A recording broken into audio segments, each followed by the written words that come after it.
Let me ask you a question. Do you use the smithing skill? If yes, I totally understand. We all know that this skill is without doubt one of the best skills in Bannerlord. You can get tons of gold with it, craft weapons for yourself, anything. But I bet that the tricks you're going to learn in this video will make you even better.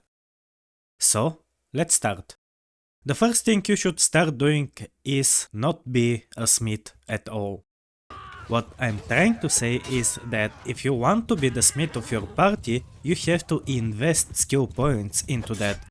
These skill points can be used for something else. Here is an example. I started a new character and I will be the commander of my cavalry units. Because as a cavalry captain I need riding, polearm and one-handed skill levels, I got myself a second captain or a companion who already has experience in smithing. Doing this helps me in two ways. First, I don't have to level up smithing. Second, I have a companion that can be the captain of the infantry units because, luckily, the other trained skills are athletics, one-handed and two-handed weapons. If you happen to find a companion that already has a good smithing level, but the perks are not what you need, especially the refined to hardwood into 3 charcoal, you can always go to a tournament trainer and give some gold in order to reset the perks of your companion. Then you can change them as you like. You can also be a smith or get yourself another smith companion and get the opposite perks if you want to make steel or fine steel. Smithing can also help you when you want to complete the Gang Leader Needs Weapons quest. If you have a small army and enter the town with weapons that you bought or got from battles, the guard at the gate will stop you and not let you enter. But if you craft the weapons from the inside, you can bring them to the bandit leader and there won't be a problem.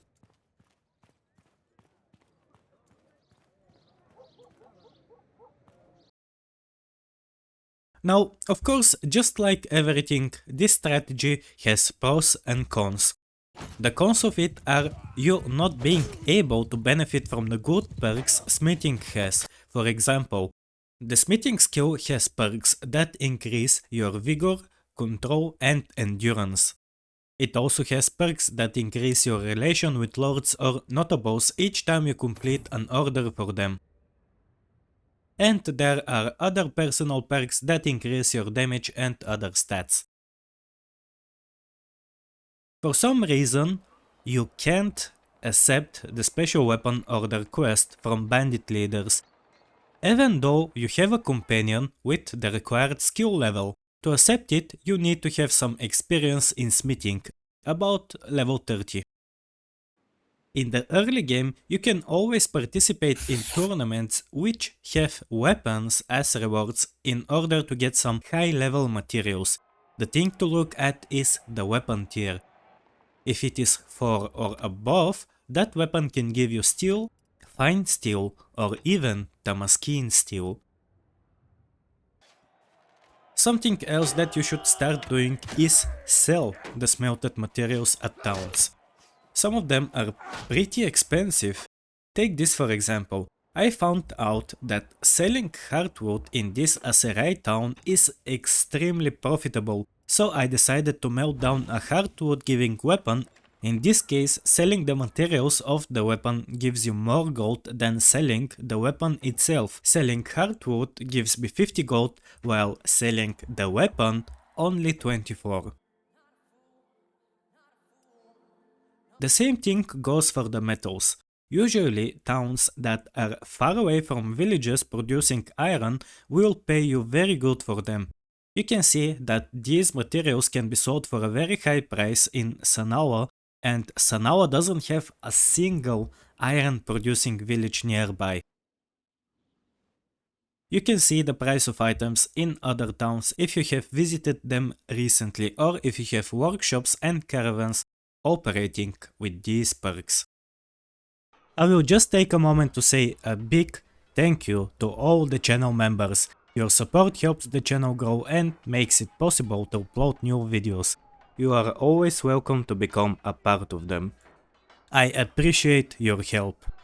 Okay, now back to smithing. It's good to know that you don't really need to meet all the requirements of the orders. Sometimes you can complete orders even if you don't craft the perfect weapon.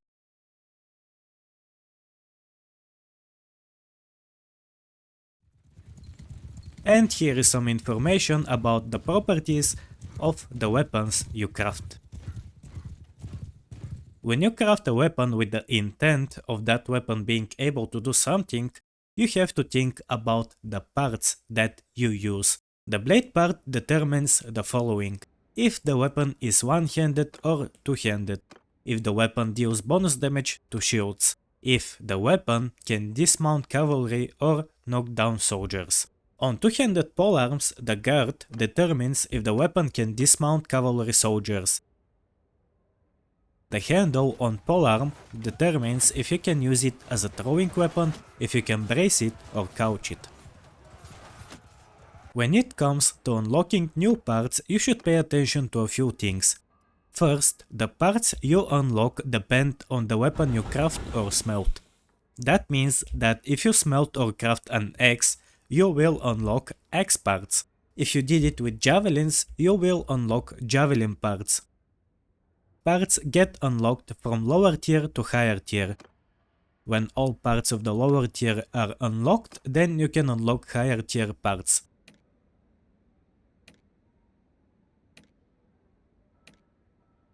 The number of parts unlocked depends on the tier of the smelted weapon. If you smelt a high tier weapon, you will unlock more parts than smelting a low tier weapon.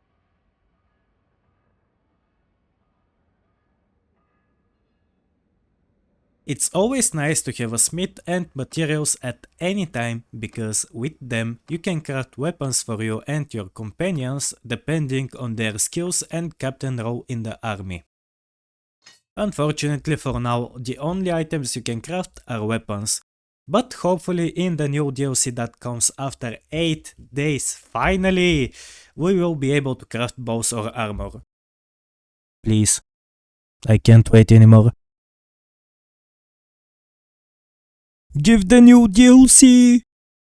Until then, I will craft myself some throwing weapons. Speaking of throwing weapons, you can click on this video here in which I show you how to use throwing weapons as best as possible. Tell me what you think about smithing in the comments below. Thanks for watching and I will see you next time.